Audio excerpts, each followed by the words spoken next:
Bem, havendo o número legal, a desembargadora Maria Zeneide se encontra online. Vamos dar início e eu declaro aberta a presente sessão. Hoje, excepcionalmente, o desembargador Ibanez, que é o presidente natural da Câmara, encontra-se de férias e eu estou aqui a substituí-lo, embora já tenha presidido a Câmara em outra oportunidade por um biênio. Bem, vamos passar para a parte jurisdicional e eu estou aqui com a pauta, que deve ser a mesma que a Leila também se encontra. A pauta número 1, processo ao agravo de instrumentos 080, 8406, dígito 76, agravante Trumpos, Participações Investimento Limitada, agravado Milênio Locações Limitada, EPP. Advogado Dr. Mauro Guzmão Rebouças. Há alguém para sustentar? Algum advogado para sustentar virtualmente? Não havendo advogado para sustentar, processo julgado nos termos já pautado. O número 2 é o agravo de instrumento 080 75 1385, agravante PFP, advogado Dr. André Franco Ribeiro Dantas, agravado LPP, MPP, advogado Dr. Leonardo Lopes Pereira e Marcos Torquato Fontes Varela. Algum advogado para sustentar? Virtualmente? Não havendo advogado a sustentar, processo julgado nos termos da pauta. O número 3 é o agravo de instrumento 081, 096. Presidente, Pois não, presidente, desembargadora? Pois não. é porque ainda há pouco o doutor André estava aí. Eu não sei se ele não está ouvindo, talvez. Ele estava desde o início. Tava. Ele só pediu para se afastar um pouquinho para entrar na terceira, que ele tem um processo lá e disse que A doutora Leila está dizendo aqui, desembargadora, que ele deu uma saída na terceira Câmara. Se ele voltar ainda dá tempo, a gente chama o processo dele então. Então vamos passar para o 3, que é o 081 096 2, dígito 51, agravante Francisco Jean Marques Ferreira, advogado Edmilson Fernandes de Holanda Neto, agravado Banco Itaú, Itaú Card S.A., advogado doutora Cristiane Belinato Garcia Lopes. Algum advogado ou advogado para sustentar? O senhor? Pois não, doutor Edmilson, o senhor dispõe de até 15 minutos. Ele fala por quem, senhor presidente? Vossa Excelência fala por quem, doutor? Só uma correção, Excelência. Não é Francisco Jean Marques. Houve um erro no cadastro do agravo. É Judson Araújo Melo. Judson Araújo Melo? Isso. Assim que eu peticionei, protocolei o recurso, eu juntei uma petição informando o equívoco. Ok. Mas o agravado é o Banco Itaú. Isso. Vossa Excelência fala em nome do Judson, né? Que na verdade está Francisco. Ok, pode falar. Vossa Excelência dispõe de até 15 minutos. Bom dia, excelentíssimo desembargador Vigílio, desembargadora Maria Zeneide, que está de forma online, desembargadora Maria Lourdes, que eu parabenizo, desejo boa sorte, assim, um bom trabalho, como foi a antecessora desembargadora Judite. Parabenizo também o doutor Eduardo, que fez um excelente trabalho. muito obrigada. Excelentíssimo senhor desembargador Vigílio, o tema já é de conhecimento da Câmara Civil, e de fato que meu trabalho aqui defendendo o consumidor é um pouco difícil. A questão, como já disse, de conhecimento, trata-se de uma ação de busca e apreensão e, como todos sabem, para ingresso da ação de busca e apreensão, é necessário que o banco comprove a mora do consumidor. Por óbvio, a correspondência de notificação extrajudicial deve guardar uma correspondência entre o contrato assinado pelo consumidor no momento da celebração do contrato e a notificação extrajudicial. O banco credor, no caso o Banco Itaú, tem a obrigação de proceder a uma notificação formalmente correta, não podendo transferir ao devedor o ônus de tomar a iniciativa de, ao receber uma notificação extrajudicial defeituosa, ter que ligar para o credor e pedir esclarecimentos, vez que a mora tem que decorrer de procedimento formalmente correto, pois o objetivo da notificação extrajudicial é intimar o devedor para pagamento e purgar a mora extrajudicialmente do valor das parcelas somente atrasadas. O agravante não possui contrato com o Banco Itaú Card com a numeração exemplificada na notificação. A notificação inseriu um número de contrato, número 2168852574, e esse contrato sequer foi trazido aos autos. Esse número de contrato não corresponde a nenhum contrato assinado pelo consumidor. Assim, não estando comprovado um instrumento indicado na notificação, não é possível nem mesmo saber qual foi o endereço que está nesse contrato. A título de informação, a respeito da necessidade de informar a numeração correta do contrato, informo os RESP 157-7971-RS, RESP 231-128-RS, 111-227-RS, 37.535-RS, que eu cito a ementa. Alienação fiduciária, busca e apreensão, constituição e mora. Nas dívidas garantidas por alienação fiduciária, a mora constitui-se ex ré. Segundo disposto no parágrafo 2º do artigo 2º do Decreto-Lei nº 911/1969. Com a notificação servindo apenas a sua comprovação, não sendo de exigir-se para esse efeito mais do que, e aqui eu grifo, não se exigindo mais do que a referência ao contrato inadimplido. Recurso conhecido e provido. Recurso especial 37.535, relator ministro Costa Leite. Descabe presumir-se, excelência, que o consumidor tenha um único contrato ou que tenha sido notificado a respeito do contrato correto, não sendo possível atribuir-se à parte hipossuficiente o ônus de conhecer a eventual forma cifrada de identificação, numeração de contratos estabelecida unilateralmente pelo banco, descumprindo o dever de informação que norteia as relações de consumo, também não sendo possível ao Poder Judiciário supor e eventualmente decifrar, no caso concreto, a forma como o mesmo contrato poderia ter sido supostamente numerado e renumerado pela parte agravada, com dados unilateralmente estabelecidos pelo banco. Aliás, o fato de que a inicial de busca e apreensão tenha sido o único local onde foram simultaneamente referidas a numeração constante no contrato e uma outra totalmente divergente na notificação, não é de modo de demonstrar que tivesse o consumidor ciência de qualquer relação entre tais divergências numéricas, não podendo sofrer ele prejuízo do eventual descumprimento pela instituição financeira do dever de informação que deve nortear as relações de consumo. Desembargador Vigílio, nas contras-razões, o banco juntou prints de numeração, dados do contrato e da notificação.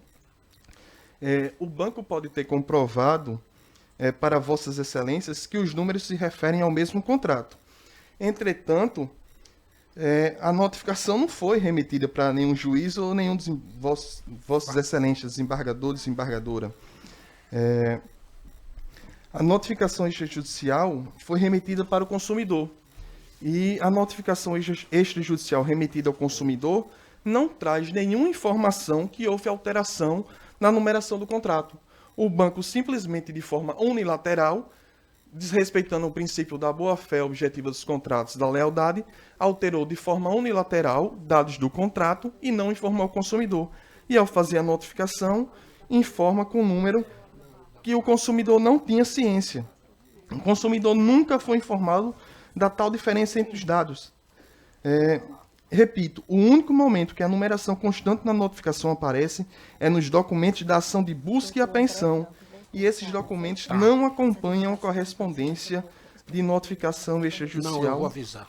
Para que o consumidor tivesse ciência. Excelência, do meu ponto de vista, data venha, esse fundamento não deve prosperar. O banco informa que o número que consta na cédula do crédito bancário assinado pelo consumidor é o número de operação. Somente depois, internamente, é que o número do contrato é gerado. Entretanto, excelência, o documento juntado pelo banco, especificamente o documento extrato financeiro, que o banco diz que a cédula de crédito bancário assinada no firmamento do contrato, na concessionária, o que consta lá é o número de operação, não é o número do contrato.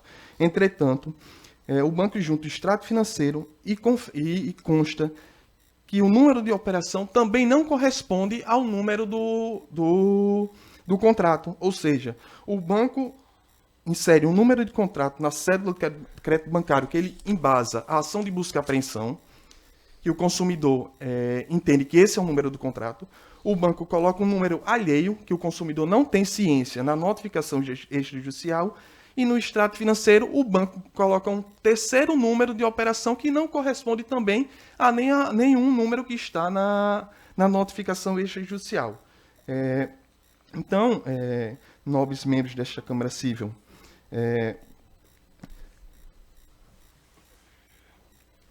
essa Câmara Civil, como o TJ, possuem diversas ações de busca e apreensão.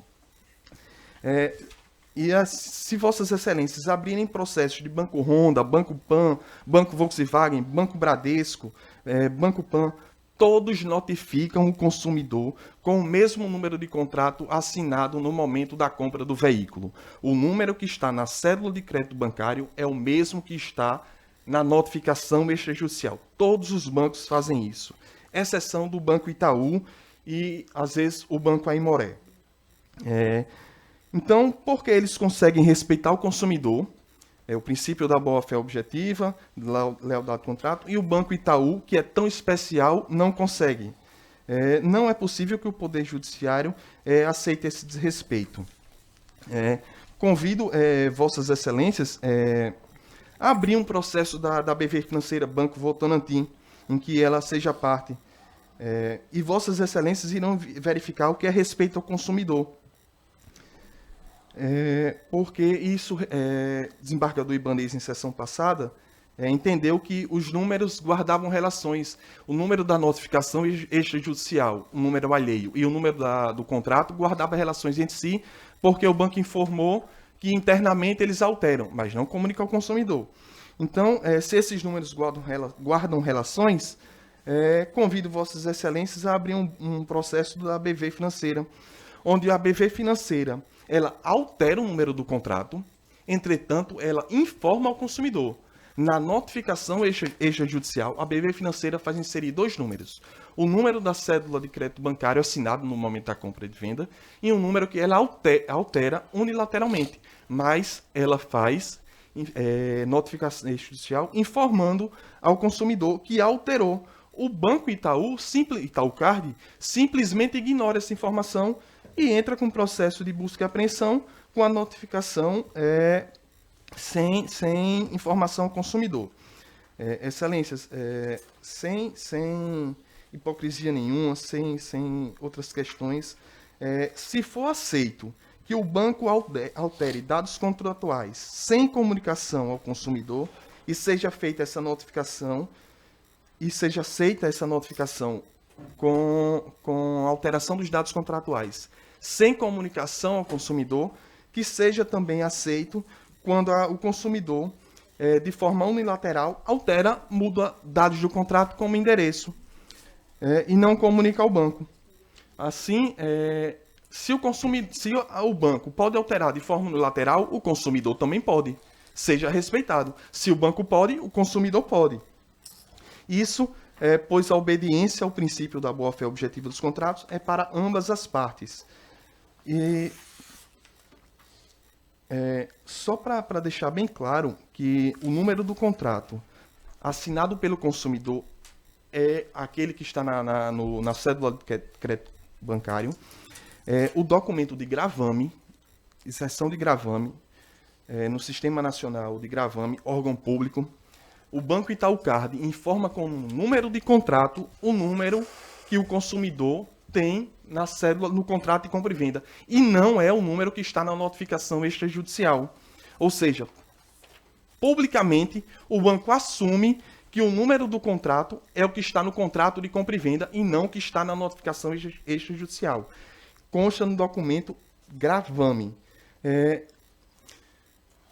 Assim, diante das tais apresentações, existe a probabilidade do provimento do recurso, pois existe o bom direito e o perigo de dano irreparável. Pede o provimento do recurso de agravo de instrumento e a extinção da ação de busca e apreensão em primeiro grau. Obrigado pela atenção. Ok, o processo foi conhecido e dado provimento, senhor, nos termos do voto do relator, votação unânime. Vamos agora ao processo do doutor André Obrigado. Franco Ribeiro Dantas, é o 2. Agravo de doutor André se encontra? Quem disse que o doutor André trava aí? Ele está virtual? Doutor André, está ouvindo?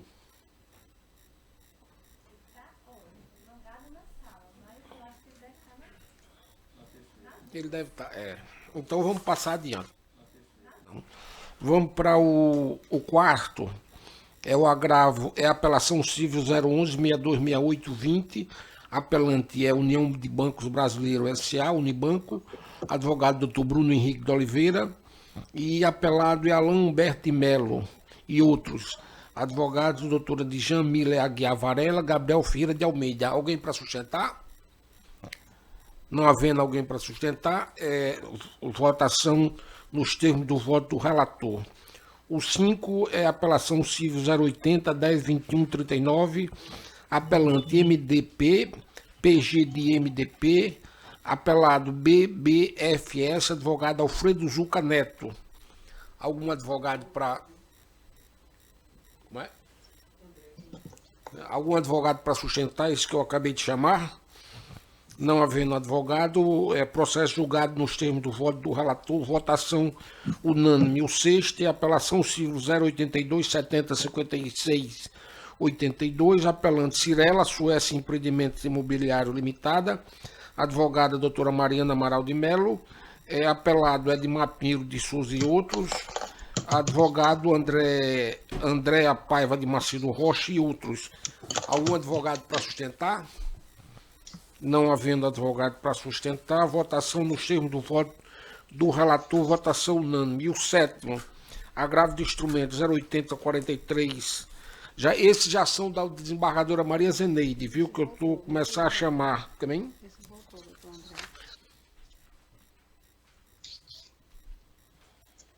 O agravo de instrumentos 080-43-5267.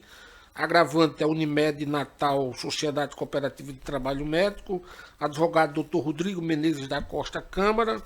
Agravado Luiz Miguel Cortez da Costa. Advogado Dr. Bruno Henrique Saldanha Farias. Advogado para sustentar? Vossa Excelência, não é? Se a Unimed vai sustentar, quem são eles primeiro? A Unimed, o advogado da Unimed se encontra? Acho que não, doutor. É Vossa Excelência mesmo. Esse processo da relatoria da desembargadora Maria Zeneide.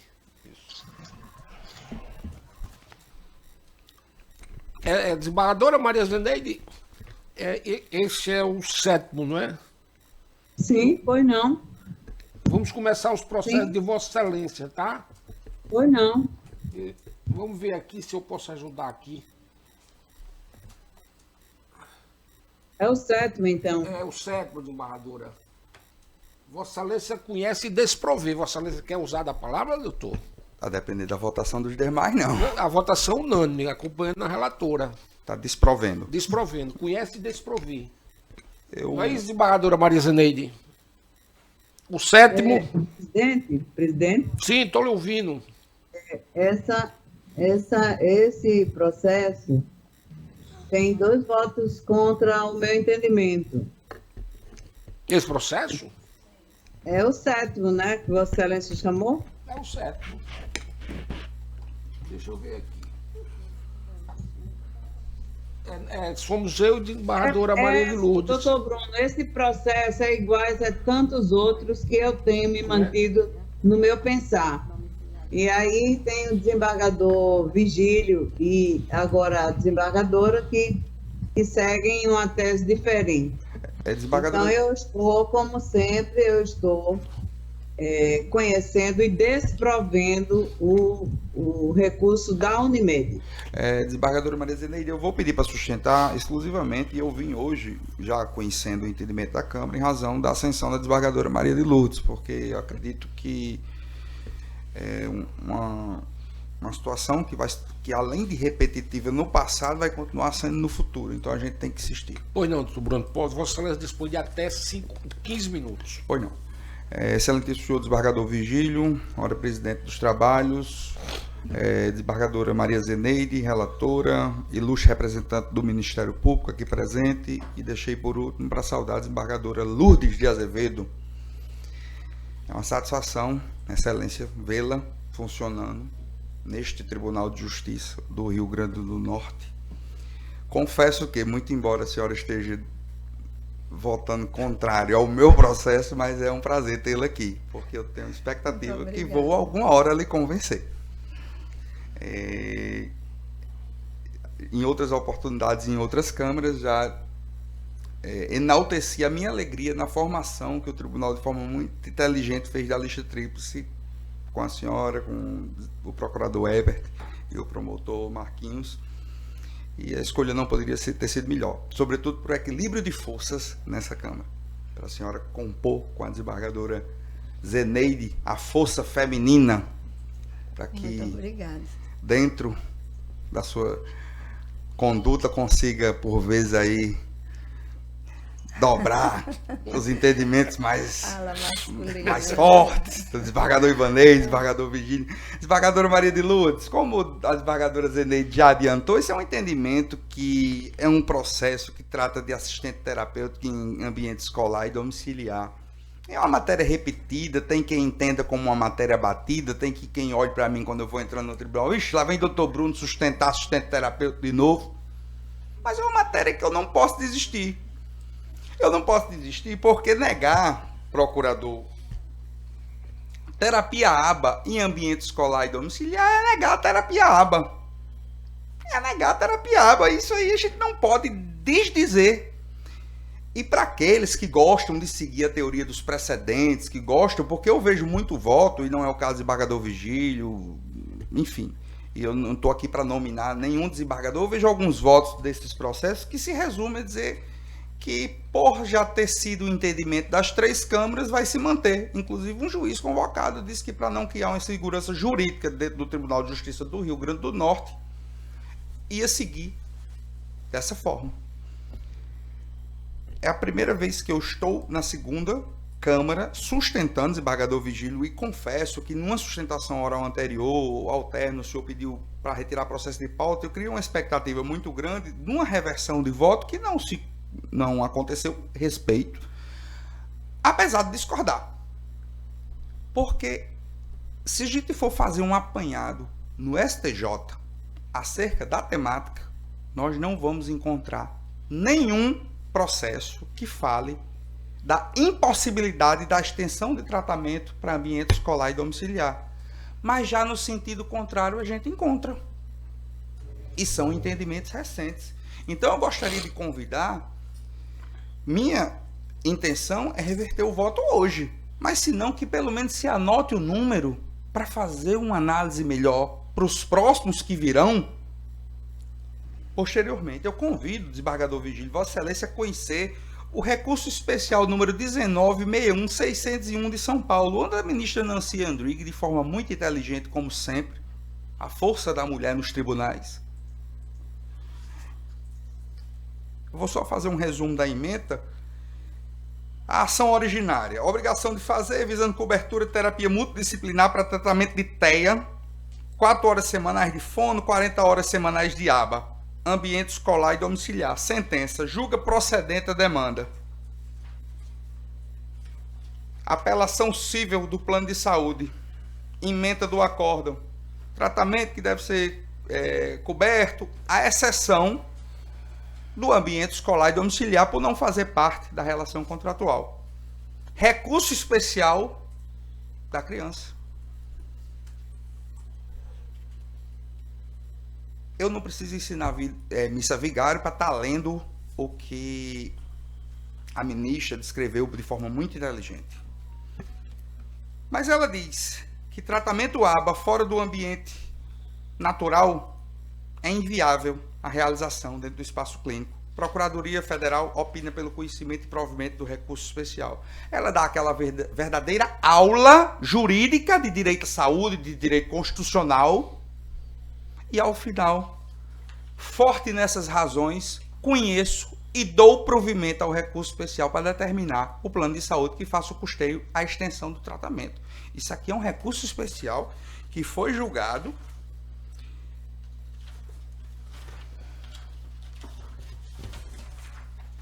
no dia 10 de novembro de 2021. Ah, mas a terceira turma, pelo rol exemplificativo, a quarta turma não tem um entendimento diferente, não é isso que o plano gosta de dizer? Aí eu tenho uma mais recente do ministro Antônio Carlos Ferreira, presidente da segunda sessão. É o recurso especial 1985123. É um RESP do plano de saúde e resignado também para a questão da extensão do tratamento em ambiente escolar e domiciliar. Ele faz as argumentações dele muito sólidas e, ao final, vota pelo desprovimento do recurso. Fora isso, eu tive a curiosidade de ver os recursos especiais recentes que estão chegando no STJ. As decisões estão sendo monocráticas. Por quê? A RN 539, todos aqueles que têm o transtorno global de desenvolvimento, e eles cometem um erro logo na transcrição, para a senhora ter ideia como essa questão do autismo não é levada. E eu não digo isso que é de forma dolosa, não. Mas os demais aqui sabem, desembargadora Maria de Lourdes, mas eu sou pai de uma criança com autismo de 5 anos, então eu sei o que é terapia ABA, Denver, interação sensorial, eu falo com conhecimento de causa, mas não trago a emoção da paternidade para fazer defesa, não. Eu trago com o que está nos autos. O primeiro erro, quando a gente fala de um autismo, é chamar uma pessoa com autismo de portador. Ninguém pode ser portador do que você não pode deixar de ser. Isso pode parecer um detalhe pequeno, uma birra, mas não é. Meu filho não é portador de autismo, ele é uma pessoa com transtorno do espectro autista, que não é uma doença, é uma condição. Agora, votar terapia ABA, terapia Denver,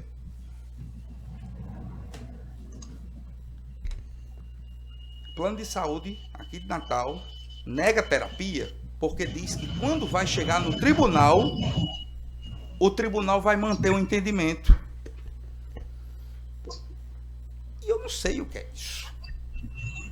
Eu ouvi isso de um juiz de direito, desembargador Vigílio, de uma comarca de um interior, que recebeu a visita dos advogados de um determinado plano de saúde, que disse, e o juiz muito indignado, e isso eu não ouvi dizer não, ele disse a mim, que recebeu a visita dos advogados e que eles disseram que fizeram a suspensão desse tratamento de ambiente escolar e domiciliar.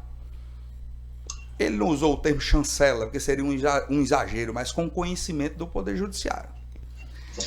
E o juiz disse, eu sou juiz de direito há tantos anos e eu não tenho conhecimento de nunca na minha vida ter visto o tribunal agir dessa forma. E eu disse, eu concordo com o senhor, sou advogado há 15 e também não vejo dessa forma. Depois que os processos são ajuizados, tudo bem, você ir conversar com um desembargador é normal, fazer um despacho. Agora, qual é a razão desses tratamentos estarem sendo negados? Por quê? Terapia ABA, terapia Denver, se encontra no rol da ANS. O ministro Luiz Felipe Salomão, inclusive, no dia do voto dele, que eu estava dentro do STJ, ele disse, eu gostaria de deixar expresso que terapia ABA está fora do julgamento. Aí depois vem a resolução 539 da ANS, que diz que todos os métodos, formas, devem ser custeados pelos planos de saúde. Pelo menos para aqueles com CID-10 F84, que inclui o autismo. Aí, para fechar com chave de ouro, vem a Lei 14.454, que fala que rol é exemplificativo, porque a comprovação científica, ela existe. Se Vossa Excelência pegar esse computador agora e fizer uma pesquisa terapia ABA em ambiente natural, prova em contrário, o senhor não vai encontrar. E o que eu vou dizer, foi peticionado agora no processo um pedido de prova emprestada, porque eu fiz semana passada, e isso é um detalhe importante, desembargador e vigílio, porque futuramente vão chegar as apelações dos que forem julgados improcedentes, e eu estou suscitando tese de cerceamento de defesa, porque das 18 varas não especializadas de Natal, por exemplo, só 3 ou 4 estão deferindo audiência de instrução. Ah, porque a prova é toda documental. Não é. Não é prova documental. A gente fez uma audiência de instrução semana passada. A testemunha levada pela Unimed, não foi a minha não, porque eu levei as 2 maiores analistas do comportamento do Rio Grande do Norte, chamadas Larissa Vanderlei e Renata Ferraz. Doutora Érica Paiva de Noco chegou para testemunha e perguntou, me diga uma coisa. E vou ser muito franco, e o que eu vou dizer aqui, eu não estou dizendo pelas costas da juíza não, porque eu diria na frente dela, que eu já sou calejado na advocacia. Ela arrodeou de toda forma para arranjar uma brecha para julgar improcedente o processo. Para manter o entendimento dela. Não foi para julgar contra a criança, não. Para manter o entendimento. Por quê? Eu já ouvi de outra juíza que estava no tribunal que desconhece um juiz no Rio e de Natal que julga essa demanda favorável. Mas pior que tem. Um que julga favorável chegou para mim e disse, doutor Bruno, eu tive que mudar meu posicionamento porque eu não vou ficar dando murro em ponta de faca para o tribunal estar reformando minhas decisões. Isso é muito triste. Em sede de agravo de instrumento, demanda de saúde está sendo suspenso de tratamento de criança em agravo de instrumento. Isso não existe. Deve prevalecer o direito à saúde, o direito constitucional. Deixa essas apelações vir, vamos discutir. Vamos anular a sentença, mandando fazer instrução. Aí a testemunha da Unimed. Doutora Érica pergunta a ele, me diga uma coisa. Você como psicólogo, o que é que você fala sobre terapia aba-denve em ambiente natural escolar domiciliar? E ele responde dessa forma. Se quiser tirar o processo de pauta para baixar em diligência, eu até prefiro, precisa assistir. Ele diz, eu não vou negar que a literatura científica é favorável a isso, mas a Unimed não autoriza porque não está no rol da ANS. Aí a juíza olhou para ele, então quer dizer que a senhora não autoriza porque não está no rol? Ele, sim. Foram essas palavras, não foram outras não. Foram essas palavras.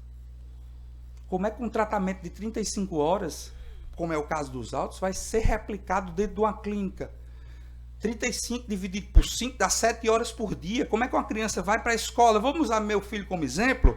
Meu filho vai estudar em 2023 de 1h15 às 6h30 da tarde. Ele tem 38 horas de aba por semana. Como é que ele vai ficar na clínica 38 horas por semana? Ele não vai ver mais o pai, não vai ver mais a mãe, não vai fazer TO, não vai fazer fono, não vai fazer nada disso. Mas você sabe o que é isso? É uma forma indireta do plano sangrar o paciente. De dizer, eu vou tirar o seu tratamento, vou dizer que estou dando na clínica para pousar no Tribunal de Justiça como bom samaritano e vencer pelo cansaço. E vencer pelo cansaço. Essa criança aqui, se for tirar do tratamento dele em ambiente natural, a mãe não vai ter condições de passar 7 horas com ele dentro da clínica, porque ele tem que estudar, tem que fazer TO, tem que fazer fono. Aí o que é que acontece? Começa a não ir mais. A não ir mais é onde o plano economiza. E falar em economia é muito bom. Por quê? Outra pergunta que eu fiz, porque tem voto do desembargador Cláudio Santos nesse sentido. O assistente terapêutico não é regulamentado, porque no plano não pode credenciar. E como é que ele paga o da clínica? Porque eu perguntei, me diga uma coisa, esse assistente terapêutico que aplica na clínica é o mesmo que o senhor está dizendo que é uma profissão não regulamentada? Ela testemunhou para mim. Não faz sentido. Quem aqui já compôs cama criminal, chega os agravos da execução lá. Vossa Excelência, e parece que Dr. Bruno aqui é a prova viva de muita coisa. Eu perdi meu pai, vítima de um homicídio, numa noite de Réveillon, quando eu tinha 6 anos de idade. O cidadão lá que matou ele passou 4 anos preso. 4 anos depois, ele andava lá perto da minha casa, ali onde eu morava. Regime semiaberto. Que naquele tempo não existia, mas hoje existe. Você ia dormir naquele tempo, depois você bota uma tornozeleira. Olha o horário da audiência de hoje minha. Como é? Quem falou? Vossa Excelência tem 1 minuto. Tá. Você pega um criminoso que mata, que rouba, ele cumpre um pedaço da pena, depois estende a pena dele para o regime domiciliar. E uma criança não poder fazer tratamento em regime domiciliar ou escolar, porque não está no rol, ou porque é assistente terapêutico, ok. desprovém o agravo ou dou provimento para dizer que faça desde que seja uma psicóloga, não importa, mas o tratamento precisa ser feito. Portanto, essa cara cansada, vossas excelências verão por muitas vezes, porque eu não desisto. E eu não acho crível que esses processos precisem chegar ao STJ depois de 2, 3 anos de andamento para que a gente reverta ou não alguma decisão. Enquanto isso, o prejuízo está formado. Portanto, desembargadora Maria de Lourdes, pelo menos em sede de agravo de instrumento, Vossa Excelência aqui pode fazer o voto contrário. Eu lhe peço que conheça e desproveja o agravo, deixa para discutir em sede de processo de conhecimento, em apelação. Agravo de instrumento tem que prevalecer o melhor interesse da criança, o direito à saúde e o direito à vida. É o que eu espero e obrigado mais uma vez pela atenção. Muito obrigado, doutor Bruno. Desembargadora Maria Zeneide, Vossa Excelência quer dizer mais alguma coisa sobre o Vossa Excelência? Senhor presidente, todas as vezes que eu estou analisando o processo deste assunto, eu fico muito confortável em decidir do jeito que eu estou decidindo. E todas as vezes que eu vejo o doutor Bruno defender a sua tese com todo entusiasmo, eu acredito que nós vamos um dia prestar atenção bastante com relação a esses casos específicos. Eu fico muito incomodada e também confortável em manter o que eu já venho há muito tempo dizendo, e eu tenho agora de fazer uma fundamentação tão somente na Constituição Federal. Que dignidade tem essas crianças que estão passando aí, sendo suspensos essas terapias em fase ainda de um agravo de instrumento? Quando é que a gente vai entender que esses meninos e meninas que estão sofrendo, e olhe, não são pessoas tipo meninos que são de pais que podem pagar os tratamentos. São pessoas humildes, que precisam sim desses remédios, dessas terapias, desse zelo que está posto aí na Constituição Federal. Qual a dignidade que a gente pode dizer que essas crianças têm, se elas precisam realmente desse tratamento? Façam uma análise de todos os processos que chegam aos nossos gabinetes. Que pessoas são essas? Muito mal recebem um salário mínimo. Como é que ficam essas crianças que não têm como sobreviver dignamente se não tem um tratamento digno? Porque simplesmente a Unimed diz que não pode dar. Eu ainda hoje, com todo respeito a quem há opiniões diferentes, eu prefiro ficar com a minha consciência tranquila em saber que num momento de um agravo de instrumento, a gente mande suspender uma terapia qualquer dessas que dizem que eles não têm direito. E que tem sim, não só pela Constituição Federal, mas por todas as normatividades após infraconstitucionais que tem que dar o direito a esses meninos e essas meninas, cujos pais perambulam de clínica em clínica.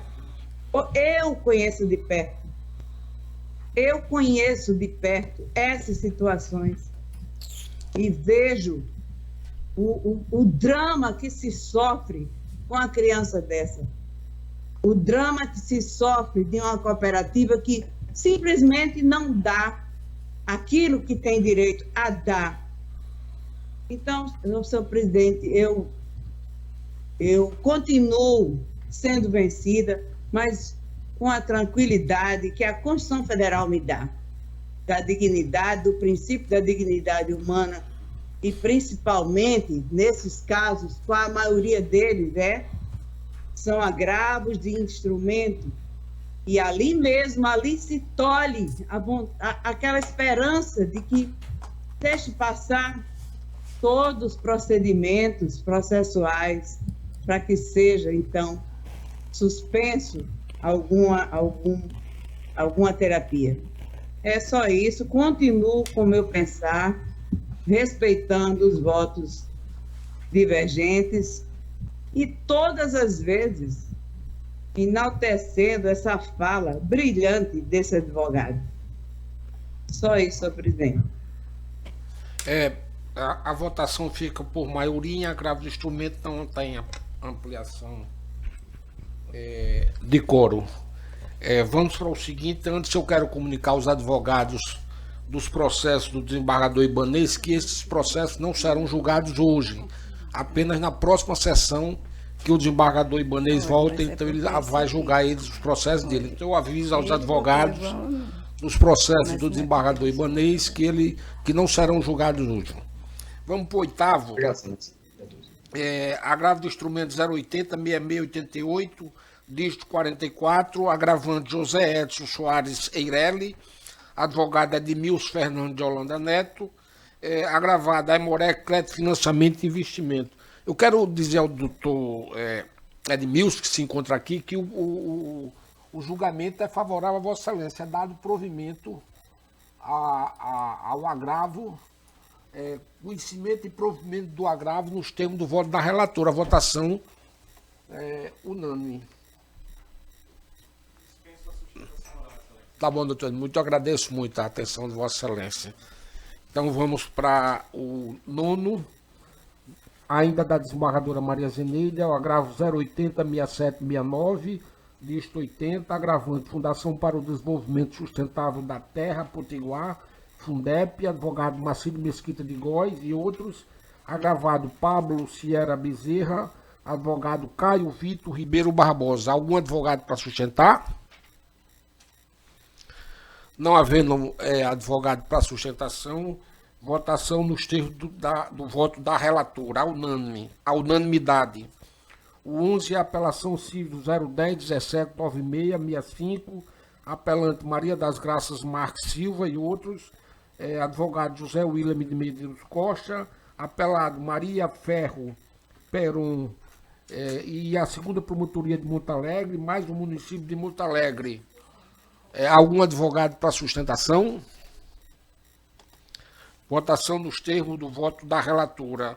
O 12, apelação civil 080-46-91-84, apelante Banco Itaú BMG, consignado, Itaú Unibanco e Raimundo Galdino Filho, advogado Calil Lamarque Silvério Pereira e outros, apelado Banco Itaú BMG, consignados, Itaú Unibanco e Raimundo Galdino Filho, advogados mesmos já citado. Algum advogado para sustentação? Não havendo advogado a sustentar, vota. Tem? Bom dia. O processo de número de ordem 10 não foi chamado. Não tem quórum, doutora. Não vai ser julgado por falta de quórum.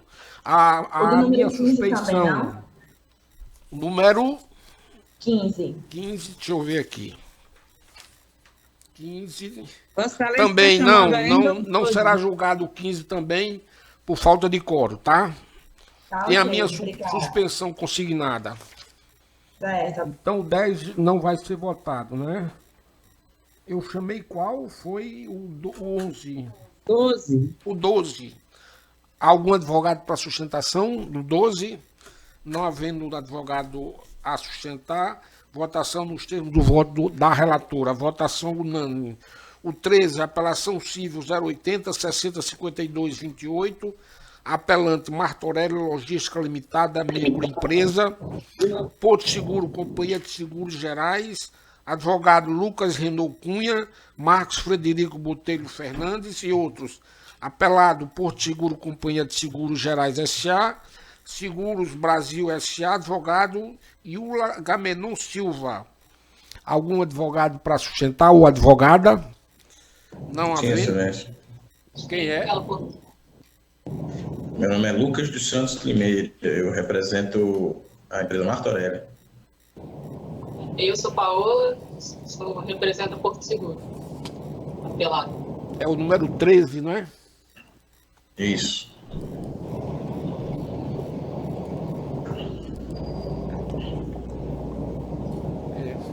Vossa Excelência tem a palavra como por 15 minutos.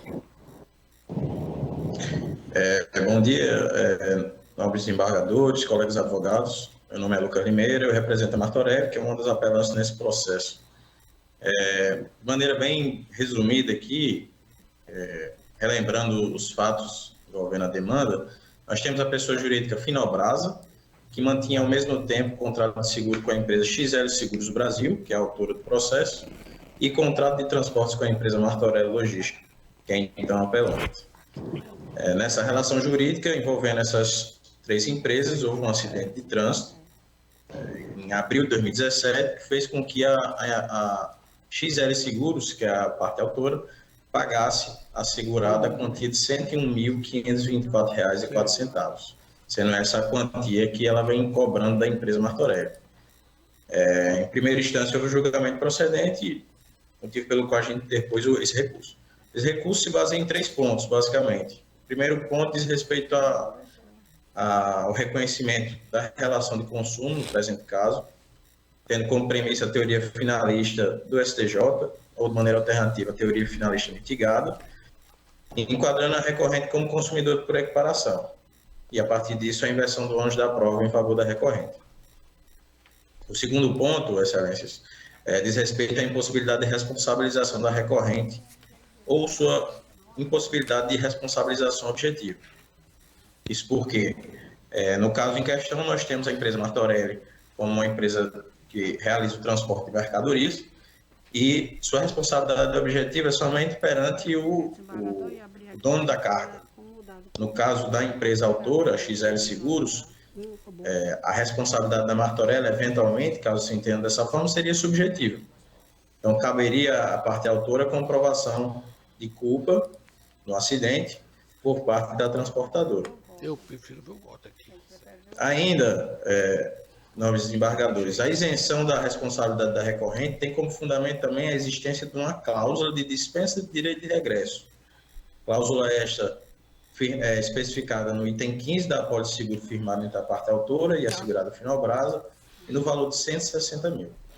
Essa cláusula se apresenta não só como um direito de renúncia da seguradora ao buscar o ressarcimento da indenização, pelo fato de que ela assume o risco de suportar sozinho o ônus do sinistro, mas em compensação recebe um prêmio maior.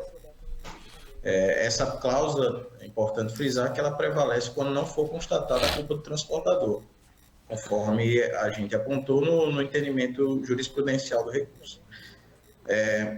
Assim, desde logo, a gente pede o reconhecimento da impossibilidade de responsabilização objetiva da recorrente, já que não foi comprovada a culpa na sua atuação, e, consequentemente, o reconhecimento e prevalência dessa cláusula de dispensa de direito de regresso, cuja consequência seria a impossibilidade de procedência do pleito indenizatório. Por fim, o terceiro ponto diz respeito à responsabilização eventual da seguradora da recorrente, a empresa Porto Seguro Companhia de Seguros Gerais. Considerando a existência de uma apólice de seguro, vigente à época do tombamento, firmado entre a então recorrente e essa seguradora, com valor de garantia máximo superior ao pleiteado pela parte recorrida. Infelizmente, em primeira instância, o juízo estabeleceu que essa cláusula, esse seguro não teria como prevalecer, com base na ausência da averbação da cobertura seguritária. Contudo, a simples averbação, a não averbação de embarques não é suficiente para determinar a perda do direito de indenização, conforme o entendimento jurisprudencial também demonstrado no recurso.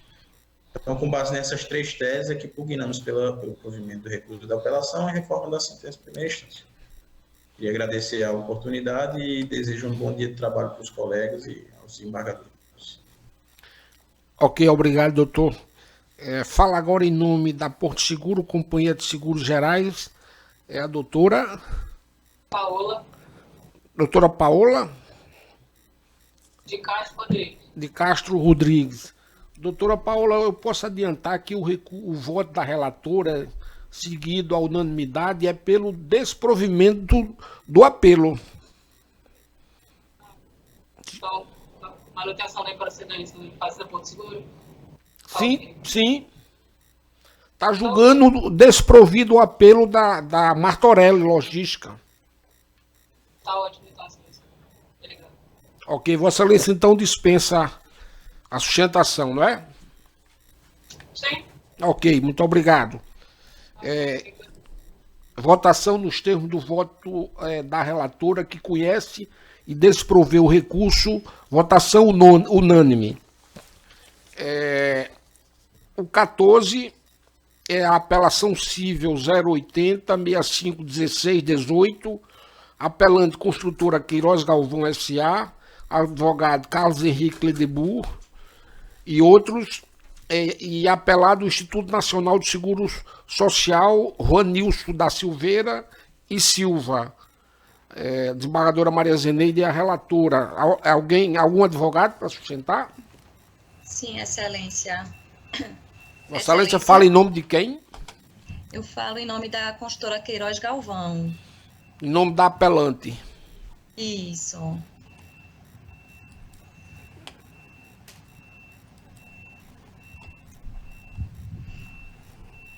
Vossa Excelência dispõe de até 15 minutos. Certo. Excelentíssima senhora doutora desembargadora relatora, demais doutores desembargadores componentes desta Câmara, ilustríssimo membro do Ministério Público, demais colegas. Essa é uma ação declaratória que foi ajuizada pela Queiroz Galvão em face do INSS, depois foi chamado como litisconsórcio passivo necessário o colaborador da empresa, o senhor Juanilson da Silveira e Silva, que o INSS, em sede de recurso administrativo, concedeu o benefício de auxílio acidente de trabalho ao senhor Juanilson, aplicando, né, no entendimento dele, o nexo técnico epidemiológico previdenciário. Mas, na verdade, deveria ter sido concedido o auxílio doença comum. Então, a questão a ser decidida nessa apelação é se existe esse nexo epidemiológico entre a patologia apresentada pelo senhor Juanilson e as atividades que ele exercia na construtora, né, como servente. Na realidade, o senhor Juanilson, ele trabalhou menos de um ano quando a hérnia, né, foi a dor aguda da hérnia, ela foi apresentada.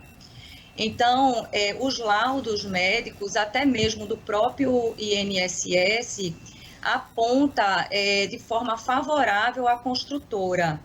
No laudo pericial, pelo perito designado pelo juiz, ele conclui de forma clara de que não existe um nexo causal entre o trabalho e o adoecimento, porque a hérnia inguinal, que foi a patologia que levou ao afastamento do senhor Juanilson do trabalho, ela é uma doença multifatorial e que ela é silenciosa, né, ao longo do tempo, ela é desenvolvida ao longo do tempo, mas num determinado momento é que ela se torna aguda. Então, nesse momento em que ela se torna aguda é porque o tecido abdominal ele ficou flácido e passou uma grande camada aí, no caso, acho que do intestino, de uma alça intestinal. E essa doença, ela tem apenas só um tratamento, que é a cirurgia. Então, ele fez a cirurgia, ele foi afastado quando surgiu a dor aguda. No início de 2013, em outubro de 2013, ele foi afastado no final com a dor. Só conseguiu ser feita a cirurgia pelo SUS no início de 2014 e ele passou 6 meses afastado e depois foi considerado apto ao trabalho. Se a gente olhar aqui no laudo, ele tem um histórico de várias doenças, inclusive outras hérnias, onde ele não trabalhava mais para a construtora. Então, realmente, como é uma questão de flacidez da musculatura que favorece o surgimento dessas hérnias. Então, ele teve depois 2 mais umbilical, não foi a inguinal, mas foi umbilical. Né? Ele também tinha outras patologias, né? Ele tinha doenças psiquiátricas, usuário, né, de drogas e de álcool, né? Ele enfim, crack tem aqui, ele foi internado no CAPS, toma medicamentos, né, tem transtornos mentais, e até mesmo aqui, durante o período em que ele estava trabalhando, tem uma tabelinha no laudo pericial, mostrando os afastamentos dele por laudo médico, e aí só... quando tem aqui o K40, é que se trata dessa questão da hérnia inguinal.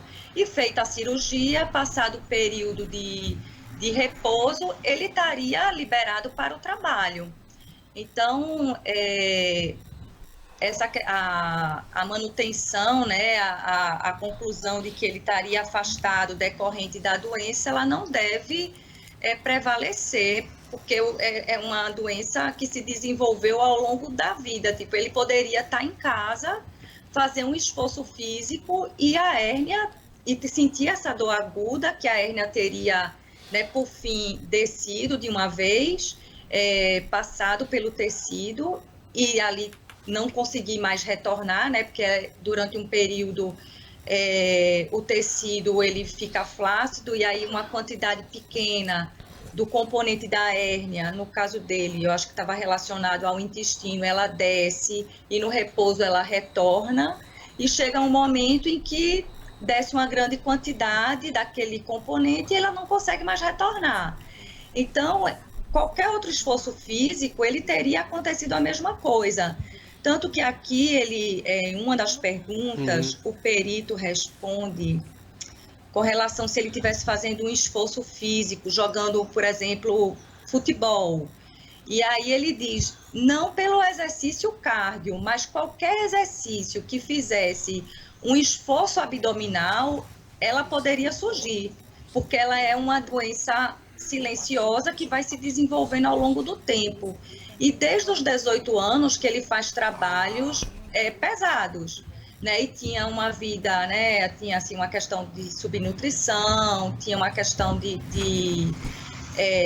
enfim, de consumo de drogas desde muito cedo, de álcool, enfim, então seria essa questão para descaracterizar esse nexo e ele poder receber auxílio ou ser aposentado, mas com auxílio previdenciário comum, e não acidentário. Né? Na verdade, o INSS, mesmo no laudo do INSS, ele aqui, deixa eu só dar uma olhada aqui no laudo, ele diz que, deixa eu ver aqui, qual foi a data, quanto tempo depois. Bom, aqui já é outra doença que foi sendo acometida. Bom, ele foi liberado, né, dessa cirurgia que foi o que afastou ele no primeiro momento do trabalho.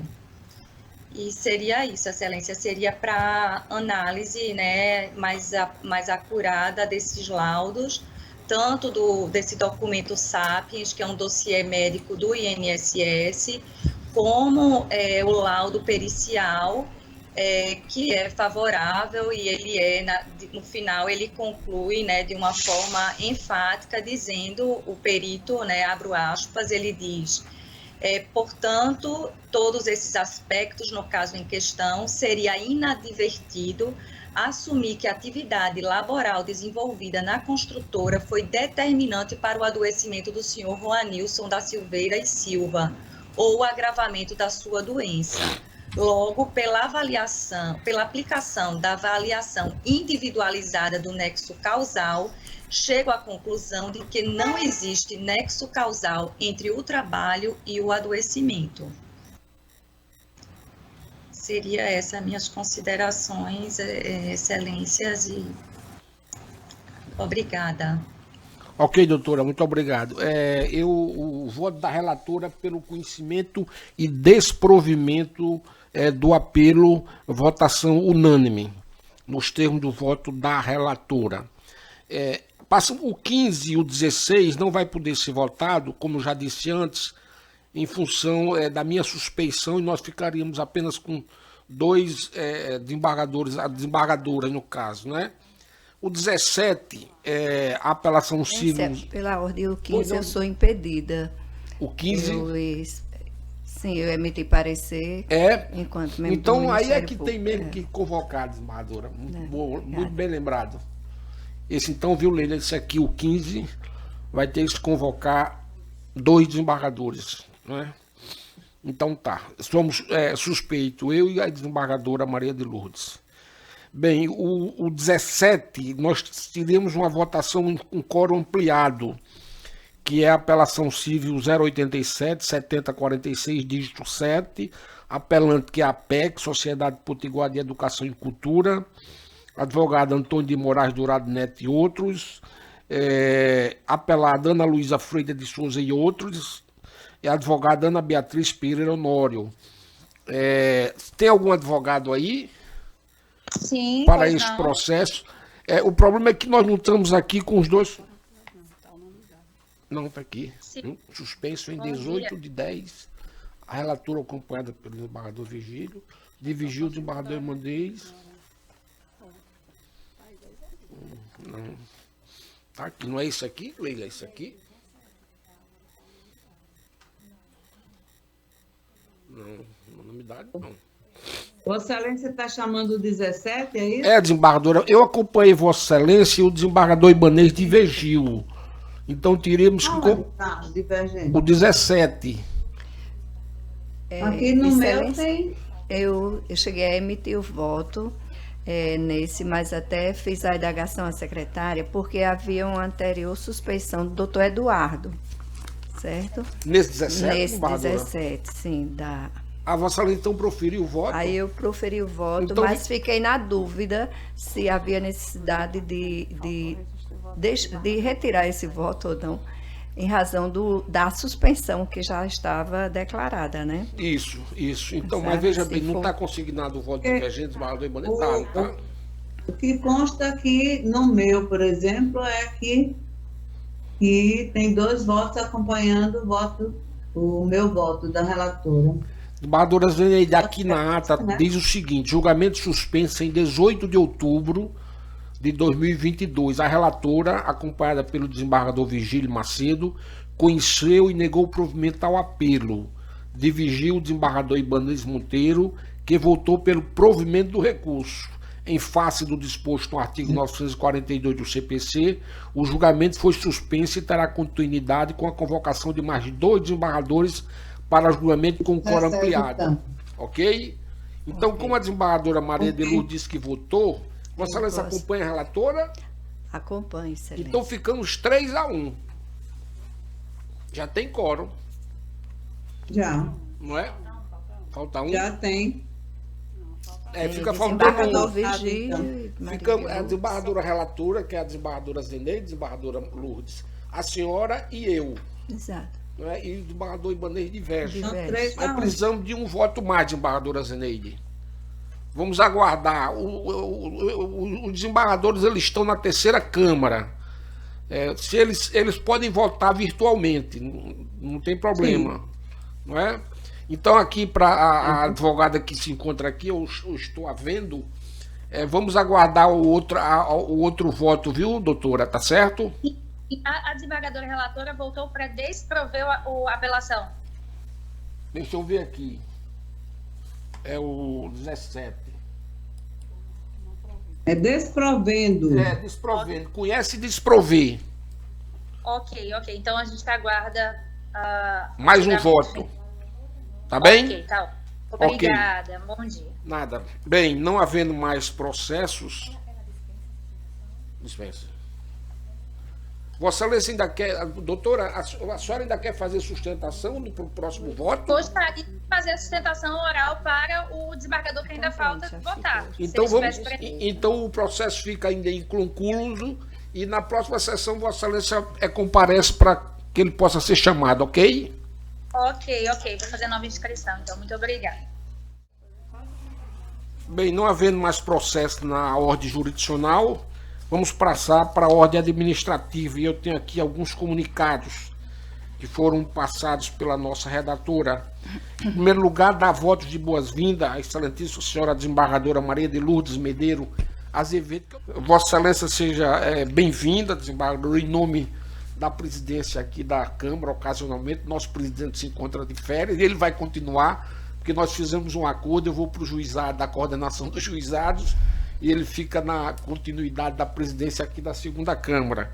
Então, em nome dele também, em nome da desembargadora Maria Zeneide, né, que se encontra nos vendo aqui, eu quero dar as boas-vindas à senhora. Ficamos muito felizes porque a senhora veio aqui para a segunda Câmara, que é uma boa Câmara, que era a Câmara da desembargadora que nos deixou, a desembargadora Judite, né, ela era aqui também da segunda Câmara. Eram duas mulheres que nós tínhamos aqui, né, era a desembargadora Judite e a desembargadora Maria Zeneide. Vamos continuar assim, né, com essas duas senhoras aqui abrilhantando os trabalhos da segunda Câmara. Então seja muito bem-vinda a senhora, com certeza que vai abrilhantar aqui os trabalhos da segunda Câmara, afora o pleno, naturalmente, que aí quem dará as boas-vindas vai ser o nosso presidente, desembargador Vivaldo. Muito obrigada, excelência, senhor presidente, e a desembargadora Zeneide também, meus agradecimentos, e ao doutor Ibanez, mesmo de férias também. Obrigada pela acolhida, e eu gostaria, assim, de, nesta oportunidade, dizer que sou muito grata a Deus de agora estar integrando esta Câmara como desembargadora. Eu estava designada como representante do Ministério Público para substituir a 10ª procuradora, a doutora Miriam, hoje no dia 22, e a vida surpreende e estou aqui hoje como desembargadora. É uma honra muito grande, agradeço a Deus e a todos que me auxiliaram, que me ajudaram a estar aqui. E também quero deixar um registro para o doutor Bruno, que fez uma manifestação sobre o autismo, sobre o ABA, né? Isso, e o atendente, o método ABA, e sobre a necessidade do atendente terapêutico, que essa matéria eu venho também já vinha me debruçando como membro do Ministério Público. No processo dele, o doutor Silvio, que hoje está aqui como representante do Ministério Público, tinha exarado a manifestação dele, tinha deixado um pronunciamento muito bom. E a gente está sempre estudando, e muito bom que venham novos entendimentos. Não somos insensíveis, né, a essa realidade, sabemos da necessidade e vamos para frente, excelência. Com certeza. Muito obrigada. Com certeza, desembargadora. Quero em seguida dar boas-vindas ao nosso querido amigo Dr. Raimundo Silvio Dantas Filho, 13º Procurador de Justiça, que vai nos acompanhar, que nos acompanhou nesta sessão e vai continuar, não, doutor Silvio? Doutor Vigílio, hoje eu estou aqui substituindo a doutora Lourdinha, que estava designada para atuar como procuradora e, de repente, né, assumiu o cargo de desembargadora e não pôde estar presente. Então, eu recebi a nobre missão de substituí-la aqui hoje. Então, uma honra mais uma vez estar. Provavelmente estarei novamente em janeiro, né? Mas hoje é como substituto da doutora Lourdinha. E eu quero dizer que, para mim, doutor Vigílio, doutora Zeneide, colegas, né, que estão aí vendo a sessão, advogados, para mim é um privilégio muito grande participar desse momento histórico, não é? Doutora Lourdinha tomando assento na segunda Câmara. Doutor Vigílio disse que é uma Câmara muito boa, e é de fato, né, agradável, com muita leveza e ao mesmo tempo profundidade. Eu já participei de algumas sessões. É uma Câmara muito acolhedora, né? Muito acolhedora. Os membros do Ministério Público sempre são muito bem recebidos aqui. Então, eu tenho certeza que em pouquíssimo tempo, a doutora Lourdinha estará se sentindo em casa, porque ela chega ao tribunal depois de uma bela história no Ministério Público, corregedora, integrante do Conselho Superior do Ministério Público durante vários e vários mandatos, eleita pelos colegas da instituição, pelos membros, procuradores e promotores.